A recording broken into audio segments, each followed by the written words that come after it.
Welcome everybody! Friday, Kingdom Live. I'm like, yeah. Yeah. Welcome. Today, Yeah. hey Adam. I just smashed the charity box chocolates. So I'm a bit just catching up, mouth-wise. Crunchy. Yeah. Welcome Goddamn to... charity box chocolates, hey? I know. Yeah. I know. Sucker punch to the employees. I know, and it's like, oh, you've done the whole generous thing where you bought the box in and paid the $60 straight to the Charity. organiser, and we just got the rest of it. Yeah. Perfect, great. Oh, I'm a lovely Team play. person. Sorry, Mum. Right, so Do Not Disturb didn't work on the phone. Yeah. Well, it did. Yeah, it's weird, isn't it? Anyway, what are you going to say? Yeah. Today we're going to talk about what to do when you've run out of ideas for blogging. We keep telling you to blog, but where do the ideas come from? Yeah, really good situation to be in. Where do the ideas come from? And look, it's hard. I mean, we've got 450 pages on the website, so the issue of duplicity is real, but is it that big a deal? I guess is one of the questions. Okay, so what are you saying there? You can have a topic and write about it in different ways? Absolutely. I mean, unless you've written War and Peace on your blog, the chances are pretty high that you've left some unturned stones on the topic. And so there's nothing wrong with creating more blogs and more content about a similar sort of thing. And particularly if it's resonating. So I guess the number one source of the answers you want to be creating for your customers' questions, Zan, probably is the customers. Okay, so the customer's questions. So when in doubt, and you know, we are challenged all the time by creating content, but when in doubt, always go back to the number one thing, which is what questions did I get asked today? What objections were raised about the purchase? What were the coalface considerations that the customers had that need to be answered and perhaps weren't answered very well? So it's a really good acid test. If you go ahead and have a customer question and you immediately come to mind, it immediately springs to mind that you have a web page that answers that question, all good. But if you're in a situation where the customer says something, you think, oh, I don't know if I've got any content about that. Well, that's when you know you should go and create a page. That's when you know you should go and create a blog. Okay, cool. So when you blog about something, should you also have a site page that covers the same thing, or is that... Yeah, well, so that's an excellent proposition to put to me, in that the site page versus blog argument. What is a site page? What's a blog? And look, there's really no rule. And whatever we say here could easily be usurped by someone equally as credentialed, even more intelligent, quite easily. It's quite a lot of those people. But what I'm saying is that we sort of stick to the rule where a site page is something that's kind of factual. Yeah. And so that's about the business, it's factual, it's about your offering. It would fit into the funnel, top funnel, middle funnel, bottom funnel, tofu, mofu. But did you get my photo the other day of the tofu at the sushi train? That was hilarious. So that page would fit factually into the arrangement, whereas a blog, from our perspective, and we're not right here, it's an opinion. It's our opinion, is more about opinions. It's more about ideas, it's thoughts, a bit of liberty to write about what you have some license, have some fun with the brand, talk about things, have a go. Yeah. I think the fact that a site page is factually based is a really solid criteria to follow.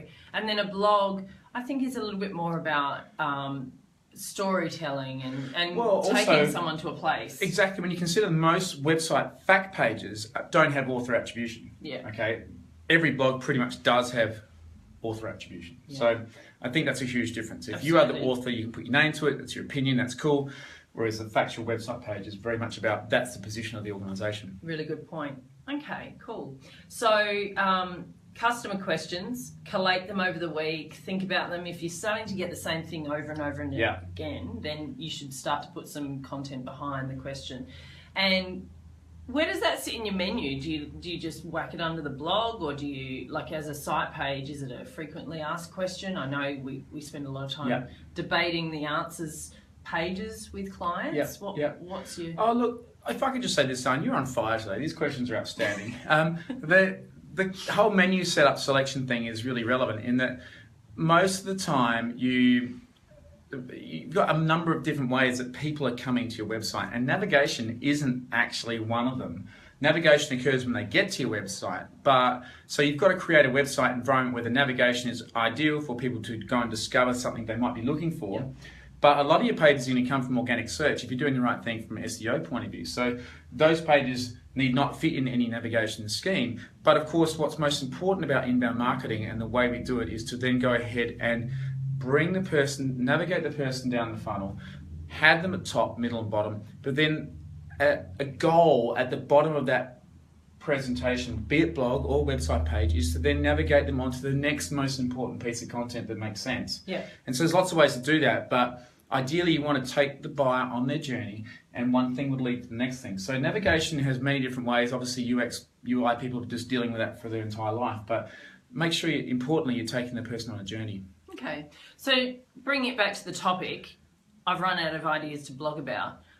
What about employees? How can they help in this scenario? Yeah, this is an excellent, easy source. Call it dipping at the well. Dipping at the well.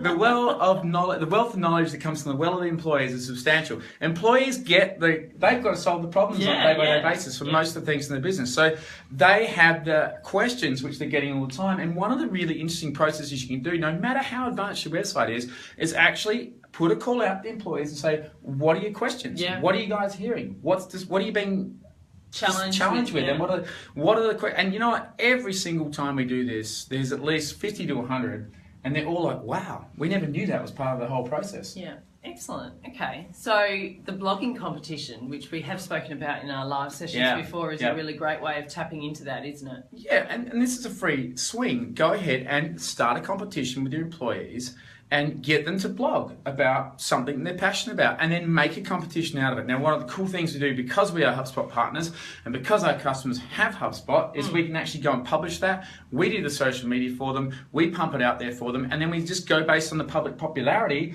of that blog. So if the person's getting lots of clicks, then they win the competition. So send them to the Gold Coast, have a good present, have a good prize, and away they go. And you'll be surprised. You get lots of quality content.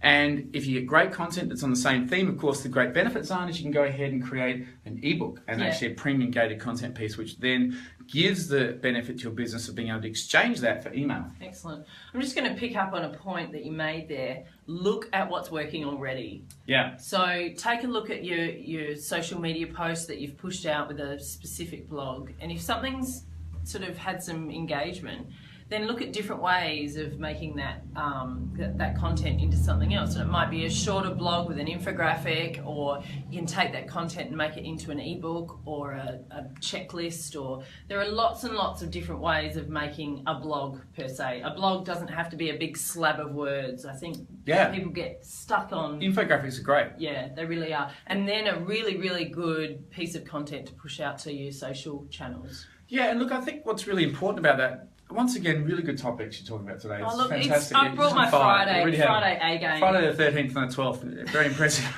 It's not the Friday the 13th conversation we thought it was earlier. But anyway, that aside, so I forgot, what was the point? Infographics. Maybe I didn't have one. Content. Move on. Talking about price. Should we blog about price?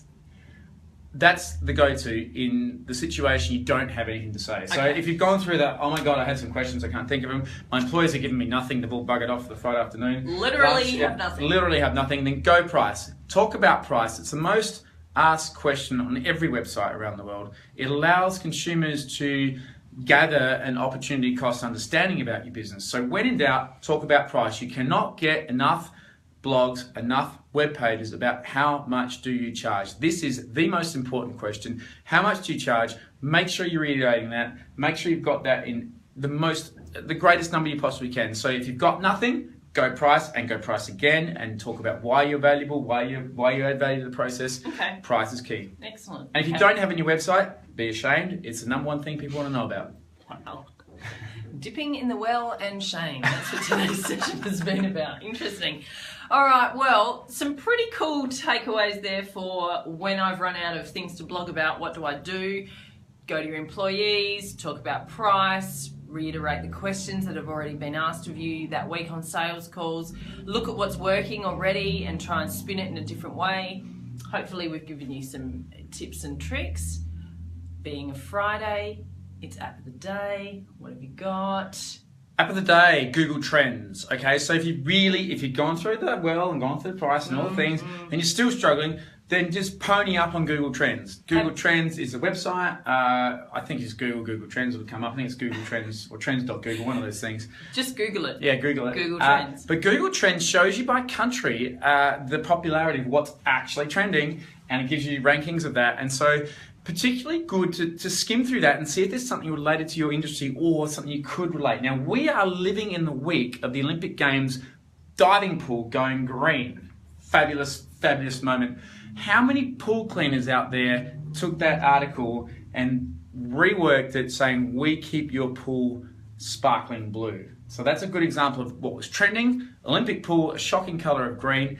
Pool cleaners, we're all over it. That's the question. That's why you pay people like us to discover those bits. But beyond top of Google Trends, look for the opportunities, work them into how you can help, solve the problems of the world, which are being communicated to you via Google Trends, and then you've got some articles that you get in the mix of the world going crazy. I've got to say, if I was a travel agent, I would be putting something out there about Fiji after the Rugby Sevens this morning. Be amongst the party. Get out there this weekend. Go discover Fiji. I just won the gold medal today. I'm sure it's going to be a big time on the island. Really good point. Excellent. And you may not, of course, the odds on getting so many deals over the Fiji, travel Friday afternoon, go and have a happy hour in Fiji, is not going to be that many. But the point is, you are connecting yourself to that popularity, and you've got a much higher chance of getting uptake on Twitter and Facebook and going viral. If your funnel's working, it's going to bring people down. And look, the best example of this I've ever seen is the day after the 2008 election in the US, where Obama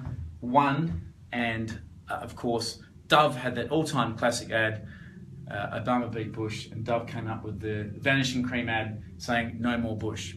On that note, we thank you for tuning in today, and if you'd like to see any of our previous episodes, you can do so, thekingdom.com.au/the-kingdom-live. We will see you Monday. Have a great weekend and stay tuned for more.